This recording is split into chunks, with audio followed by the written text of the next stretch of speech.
एक बार का जिक्र है। सर्दियों की एक सख्त रात थी। हर तरफ बर्फ ही बर्फ थी। दरख्तों पर पत्ते नहीं थे। परिंदे अपने घोंसलों में दबके हुए थे। ऐसे में एक किसान लकड़ियां काटने जंगल में निकला। किसान सर्दी से कांपते हुए बड़बड़ा रहा था। अगर आज आग जलाने को लकड़ियां ना मिलें तो रात को सख्त मुश्किल होगी। लकड़ियां काटते काटते उसे अचानक एक अजीब सी आवाज सुनाई दी।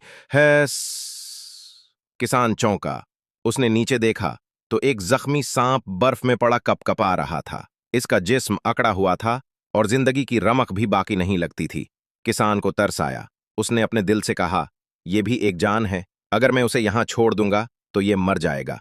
इंसानियत यही सिखाती है कि मदद करो। उसने सांप को आहिस्तगी से कपड़े में लपेटा और अपने साथ घर ले आया। लागा ग्वायदा ग्वायद। घर आकर किसान ने सांप को आग के करीब रखा, उसे आराम दिया और खाने पीने की भी फिक्र की। कुछ देर बाद सांप ने आंखें खोले। गर्मी की वजह से इसके जिस्म में हरकत आने लगी। किसान खुश होकर बोला, शाबाश, तुम ठीक हो रहे हो, अब कुछ खा लो। लेकिन सांप के दिल में कुछ और ही चल रहा था। वो दिल ही दिल में सोच रहा था, मेरी ताकत वापस आ चुकी है। अब वक्त है कि मैं अपनी फितरत पर वापस आऊं। अचानक जैसे ही किसान पीठ मोड़ता है, सांप उसकी तरफ लपकता है।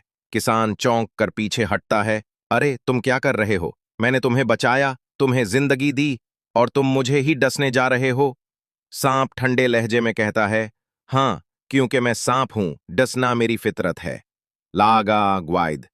किसान आंखों में दख लेकर कहता है, तुम जैसों पर भरोसा करना ही गलती है। एहसान फरामोशों को रहम का मतलब नहीं पता। किसान एक लकड़ी उठाता है और सांप को झोंपड़ी से बाहर भगा देता है। सांप झाड़ियों में छुप जाता है और हंस हंस करता हुआ दूर चला जाता है। किसान दरवाजे पर खड़ा होकर कहता है, याद रखो बच्चों, हर किसी पर भरोसा नहीं करना चाहिए, खास तौर पर उन पर जो अपनी बुरी फितरत से बाज नहीं आते, चाहे तुम उनके साथ कितनी ही नेकी क्यों ना करो। हर किसी पर भरोसा नहीं किया जा